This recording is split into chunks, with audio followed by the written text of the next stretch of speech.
Hello everybody. Oh, sorry. Hello everyone, Kyle here again. So, I'm bringing you another battle today actually. Now you're going to see, if you look at my team, that there's nothing too unusual about it, but look at my opponent's team. He's got a Firo and a Butterfree. Oops, sorry. Trying to... There we go. So, if you don't want the outcome of this battle spoiled, I'd recommend skipping ahead. Probably like just a couple minutes or so, because I am going to reveal how it ends right now. So, those are last warnings. Here we go. I'm going to win this battle relatively easily,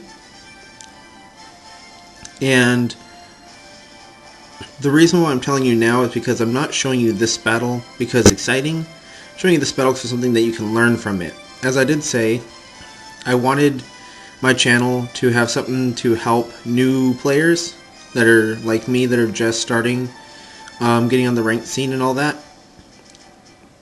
And this is to show you just how important it is.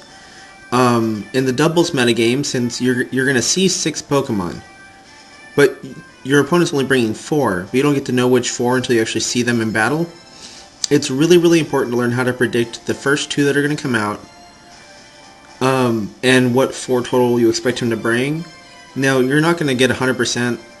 Maybe, once you've been playing for a while, maybe you'll get pretty good at it.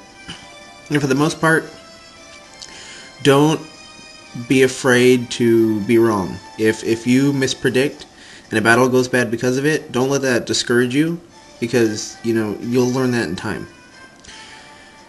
Now, this is to show you why prediction is so important. My opponent is going to make bad predictions this game, and I'm going to make good predictions this game. Now, Jason might not be worse than me. I might not be better than him. It might, it could, who knows. But this game just happened to go bad for him. And I'm going to go ahead and start it now. Sorry, the camera moves a little bit. I'm going to show you what I mean. Oh, before I do that, as you can tell by the Pokemon here, I had already predicted a lot of special attackers to come. I was actually wrong, but there's Goodra. I have Donphan here because I noticed he had a lot of things weak against rock and ground, which you can see from his team was correct. I brought Rotom because I saw the Mamoswine and I wanted to get a Will-O-Wisp on it as soon as possible. And I brought Typhlosion because he's my sweeper, and with I now do have the Wild Charge on him. So with Wild Charge, Power Punch, Shadow Claw, and Flame Wheel, he has enough coverage that he's almost guaranteed to do good here. And as you can see, he actually super affects 3 of these Pokemon. And I don't know about Electrode. I think Electrode's just straight electricity, so I don't think he super affects that. But with that said, I am going to... Sorry, now I'm going to start the match. I'm going to show you guys what I meant about prediction. Here we go. There we go.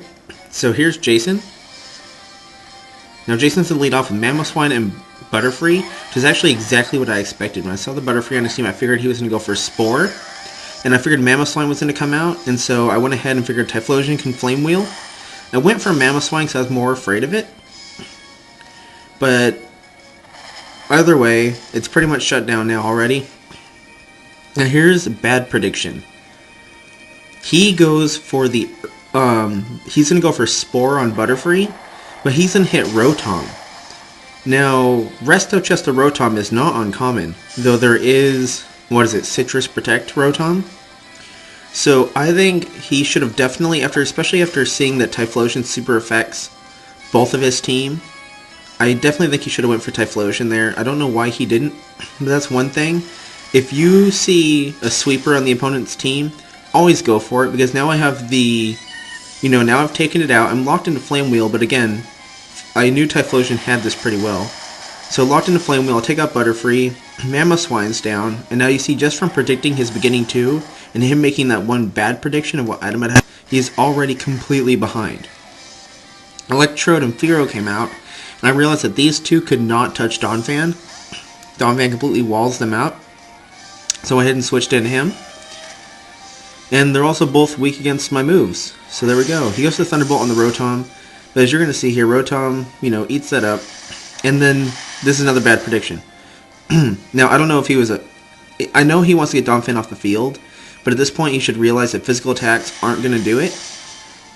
Now, I understand that at the same time, he couldn't hit it with electricity, so he had to use Fear as physical attacks. But at this point, he had already lost the match. And so if he was going to go for something, he should have attacked my Rotom at least. Now, I get the static here. Now, this is something you can't rely on. So he goes to Thunder Wave, but I can't really say that was a bad prediction because you can't predict someone to get hit by static. I mean, you can, but you can't. It's more guessing. It's not a prediction, and this is going to be the end of the match right here. Oh, no, it's not. Sorry. It's been pretty much already over. I'm actually going to pull Typhlosion back here because I really want the 4-0 victory because I guess I'm kind of a jerk like that. And I knew he'd go for the Thunderbolt to finish it, so I just threw in Rotom to take it.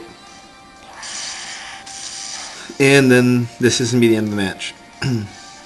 So, again, there's actually 2 lessons to learn here. One, being able to predict the Pokemon that your opponent's going to start off with so that you can counter them immediately. Again, I brought Typhlosion because I knew he could super effect both Mamoswine and Butterfree, and those are the 2 that I expected to see from the beginning.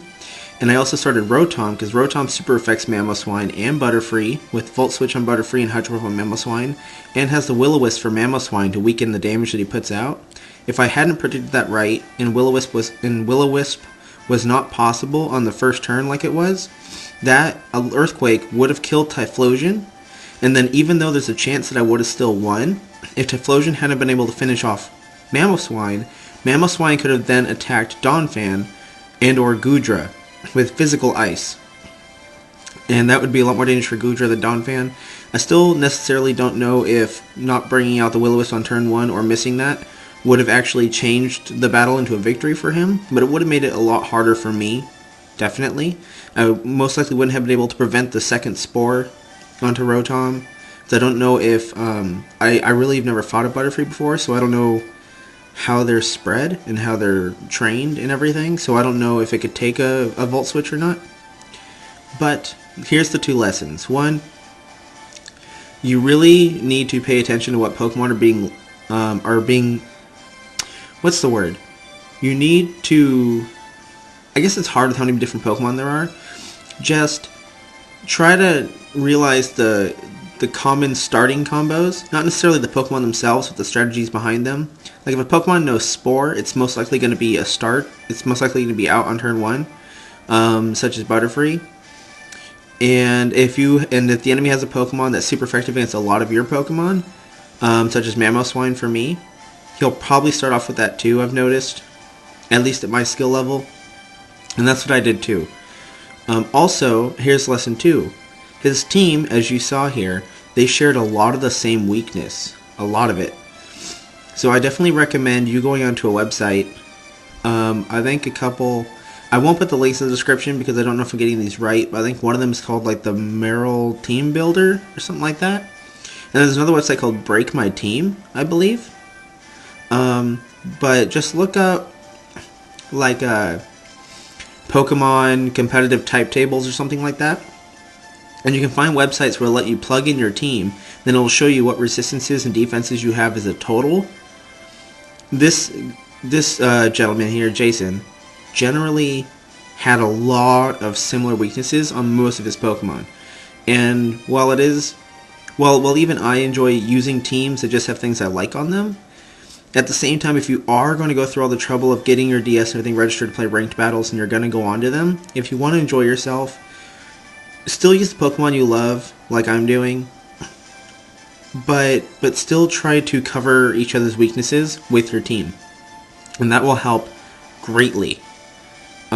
So guys, here we are. Sorry it was a really short one and it was a boring battle, but I figured it would just be 2 rather obvious, but just good tips to show a difference between somebody who... And now again, I'm not saying that I'm better than Jason, just in this match, I made better predictions than he did. That's all I'm saying, in this one match.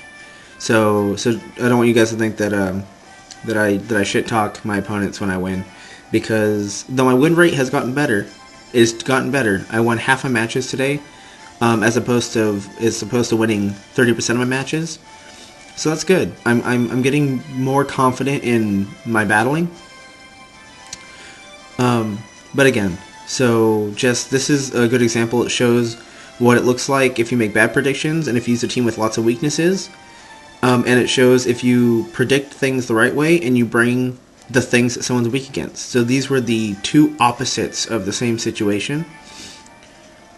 There we are. I don't really know what else to say about it other than, you know, I thank you guys for watching this video. I hope you learned something from it. If you're not brand new to the metagame, this probably is such old news, but hopefully some newer person watches this and it shows them the importance of taking the time to really build a good team and to really learn predictions. Alright guys, sorry this video is going to be out even later than the last one. As I said, things were crazy at work. I'm now finally getting my weekend. I'm getting 2 days off, which I don't normally get. So I came home and I just like slept. Or rested. I never really actually fell asleep because I was doing matches to record, but I was just sitting down resting, playing some matches, and now I'm recording when it's already the next day. So sorry for the late delay here. Also, there were a lot of videos that I actually had forgot to put the battle IDs in, so I went and fixed that. They're in the description, and in the Furret Pokemon build, I forgot to put Verlis's YouTube in there, so I went ahead and put it. I know I didn't like do the video with him, but since I mentioned him, I figured it's only fair to put someone's ID in there, such as if I mentioned anyone else. So I went ahead and put that in there. And that should be it. I'm going to be putting these into playlists soon, because I feel like I'm starting to get enough episodes, and it might be nice to have a little playlist you guys can click on. And yeah, fantastic. I'm going to start getting this uploaded and get some sleep, finally. Again, guys, thank you for watching this video. I hope that, you know, it just gave you that nudge to show you that you really need to focus on your team and make sure you double check your weaknesses. And even if he had 2 Pokemon to cover this, like say he had 2 guys in his team that covered these weaknesses, he didn't bring them. And so you want to make sure if you have a Pokemon that you designed to cover weaknesses that you bring it. I honestly can't remember what his other 2 Pokemon were, because I did play a few matches today in quick succession. But yes, again, good game, Jason. Sorry this one went a little rough. I doubt you're watching this, but maybe you will in the future. Maybe when there's more viewers, Jason will see this and be like, oh wow, I battled this guy back when he was using a Droid phone to record his DS. Oh, a little product placement there. Oops. You didn't hear that. You didn't hear that. This channel is supported by Droid. No, I'm joking. That'd be cool though. Droid, email me. Email me. Just send me stuff, and I'll do giveaways. I mean, people would love it because I mean, there'd be a really easy chance to win because there's only like 6 people. But hey, okay. I'm sorry. I'm rambling on. Again, guys, thank you for watching. I hope you have a wonderful day, or evening, or whatever it is for you, and I will see you guys next time.